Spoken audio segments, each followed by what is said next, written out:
বিপ্লব মানে জীবন দেয়া বসে থাকা নয়, সে কোনো দিন আসবে না রে করো যদি ভয়।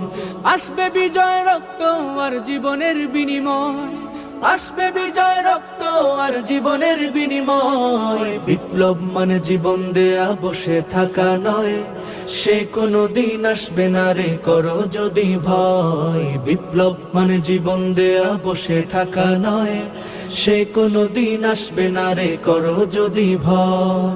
লড়াইয়ের ওই ময়দানেতে যেতে তোমাকে হবে, প্রয়োজনে সব রক্তটুকু জমিনেই ঢেলে দেবে।